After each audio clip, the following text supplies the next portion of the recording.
지혜로운 가족 여러분 안녕하세요. 오늘은 미국 문화의 정신적 기둥을 세운 랄프 waldo 에머슨의 책 자기 신뢰의 힘에 나오는 구절들을 들려드리고자 합니다. 이 책은 작가의 글들 중에서 가장 중요한 대목들, 우리 삶의 본질적인 물음과 해답을 담은 글만 가려 묶은 책이며 버락 오바마, 마이클 잭슨 등의 애독서로 꼽힐 뿐 아니라 시대를 초월해 수많은 사람들에게 인생의 지침서로 변함없는 사랑을 받고 있습니다.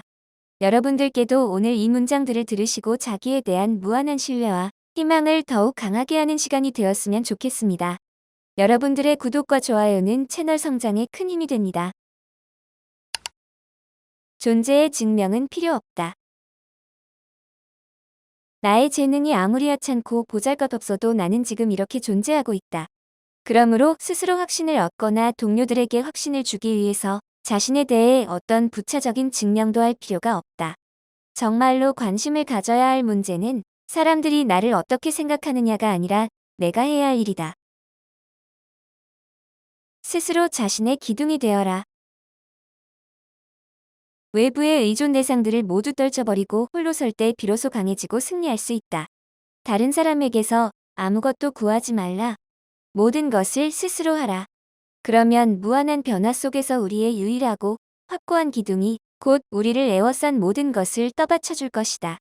힘이란 내면에서부터 샘솟는 것이다. 우리가 약한 이유는 내면이 아닌 외부에서 도움을 구하기 때문이다. 이것을 깨닫고 주저없이 자신의 생각에 따라 몸을 곧게 펴고 손과 발을 움직이는 사람은 기적을 이룬다. 위대한 영혼은 모두 오해를 받았다. 오늘 생각한 것은 오늘 분명하게 말하라. 그리고 내일은 내일 생각한 것을 분명하게 말하라. 오늘 한 말과 모순될지라도 그렇게 하라. 그러면 오해를 받을 게 분명하다고? 오해를 받는 게 그렇게 안 좋은 일인가? 피타고라스, 소크라테스, 예수, 부터 코페르니쿠스, 갈릴레오, 뉴턴 모두 오해를 받았다. 지금까지 존재했던 사람들 가운데서 순수하고 지혜로운 영혼은 누구나 오해를 받았다. 그대 자신으로 살아라. 나는 당신들의 관습에 따르지 않을 것이다. 나 자신이 될 것이다. 당신들을 위해서 더 이상 나 자신을 길들이지 않을 것이다. 당신들도 나를 길들일 수 없다. 내가 싫어하는 것이나 좋아하는 것도 숨기지 않을 것이다. 내 안에 나를 기쁘게 하는 것이 있을 때마다, 가슴이 시키는 일이 있을 때마다 그것이 무엇이든 열심히 할 것이다. 나를 구원하는 것은 나 자신이다. 사람은 자기 일에 온 마음을 쏟고 최선을 다할 때 괴로움을 잊고 쾌활해진다.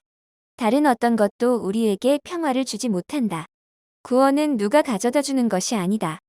자신을 믿지 않는 한 우리에게는 어떤 영감도 창조도 희망도 없다. 나를 기만하는 것은 나 자신이다. 우리는 다른 사람에게 기만당할지도 모른다는 어리석은 생각에 사로잡혀 평생을 괴로워한다. 그러나 자신에게 기만당하면 당했지 타인에게 기만당하는 일은 없다. 그것은 어떤 물건이 존재하면서 동시에 존재하지 않을 수 없는 것과 같은 이치이다. 미덕의 힘은 시간이 흐를수록 강해진다. 지금 옳은 일을 하라. 겉으로 드러나는 것은 무시하라. 그러면 앞으로도 언제나 그렇게 행동할 수 있다. 품성의 힘은 누적되는 것이다. 과거에 한 모든 이로운 일은 오늘에도 영향을 미친다. 오늘 내가 다른 사람들의 시선을 의식하지 않고 단호하게 옳은 일을 할 수 있다면 이미 과거에 옳은 일을 많이 해두었을 것이다. 과거의 옳은 일이 지금의 나를 정당화해 주기 때문이다. 신에게나 인간에게나 환영받는 사람. 불만은 자신에 대한 믿음이 부족할 때, 의지가 약할 때 생긴다. 후회나 미련으로 재난에 빠진 자를 구할 수 있다면 얼마든지 그렇게 하라. 그러나 그럴 수 없다면 차라리 자신의 일에 열중하라. 그러면 불행은 사라지기 시작한다. 동정도 마찬가지이다. 울고 있는 사람을 보면 우리는 어리석게도 돕는답시고 그에게 다가가 함께 운다. 감동적인 자극으로 진실과 건강한 정신을 일깨워주고 다시 한번 자신의 이성과 소통하게 해줄 생각은 안 하고 말이다. 행운의 비밀은 우리 손 안에 있다. 스스로를 돕는 사람은 신에게나 인간에게나 영원히 환영받는다. 주체적인 인격체로 홀로 서라. 인내하고 인내하라. 모든 선한 것, 모든 위대한 것의 그림자를 친구 삼고 자신의 무한한 생명력에 대한 통찰을 위안 삼아 우주의 원리를 연구하고 전달하라. 타고난 재능을 발현하고 세계를 변화시키는 것을 자신의 일로 받아들여라. 이 세계에서 하나의 주체적인 인간으로 서지 못하는 것은 수치스러운 일이다. 하나의 인격체로 평가받지 못하고 각자 이루어내야 할 고유한 결실을 맺지 못하고 몇백 명이나 몇천 명으로 이루어진 어떤 분파나 당의 일원으로서만 인식되는 것은 부끄러운 일이다. 무심의 지혜. 어떤 생활 방식이나 행동 양식에도 반대 의견은 있기 마련이다. 그러므로 곳곳에서 부딪히는 반대 의견에도 무심한 태도를 유지하는 것은 가장 현실적인 지혜 가운데 하나이다. 쓸데없는 생각으로 자신을 망치지 말고 어디에 있든 자신의 일에 최선을 다해야 한다. 삶은 철학적인 것도 비평적인 것도 아니다. 오로지 강인한 것이다. 인생에서 최고의 행복은 자신이 찾아낸 것을 의심하지 않고 즐기는 사람, 세상과 잘 어울려 살아가는 사람만이 누릴 수 있다. 세월이 주는 선물.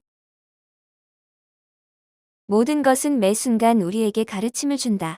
지혜는 어디에서나 스며들기 때문이다. 그것은 혈액처럼 우리 몸을 흐르고 고통으로 몸부림치게도 하고 슬픈 날과 즐거운 노동의 날들을 번갈아 경험하게 만든다. 그러나 우리는 오랜 시간이 흐른 뒤에야 비로소 지혜의 참모습을 깨닫는다. 지혜로운 사람은 약점을 힘의 근원으로 만든다. 우리의 힘은 우리의 약점에서 자라난다. 그래서 위대한 사람은 언제나 자진해서 낮은 자리에 서려 한다. 편안한 방석에 앉아 있으면 저절로 잠에 빠져들기 때문이다. 자극을 받고 고통을 겪고 패배를 경험해야만 비로소 무엇인가를 배울 수 있다. 현실을 직시하고 자신의 무지를 깨닫고 자만의 망상에서 깨어나야만 절제와 진정한 능력을 얻는다. 말은 우리의 자화상이다. 말은 사람을 판단하는 잣대가 된다. 원하든 원치 않든 우리는 말 한마디 한마디로 상대의 눈앞에 우리의 자화상을 그린다. 모든 말은 그 말을 하는 사람에게 영향을 미친다. 말로 다른 사람에게 상처를 주면 자신도 반드시 해를 입게 된다. 랄프 waldo 에머슨은 19세기 중반 초월주의 운동을 이끈 것으로 가장 잘 알려진 미국의 수필가, 강사, 철학자, 그리고 시인이었습니다. 에머슨의 생각은 미국 문학과 문화에 깊은 영향을 미쳤고 오늘날 미국에서 가장 영향력 있는 사상가이자 작가 중 한 명으로 기억되고 있으며 그의 작품들은 그 철학적 깊이와 문학적 자질로 인해 현재에도 계속해서 연구가 되고 기념되고 있다고 합니다. 오늘도 시청해주신 여러분 대단히 감사합니다.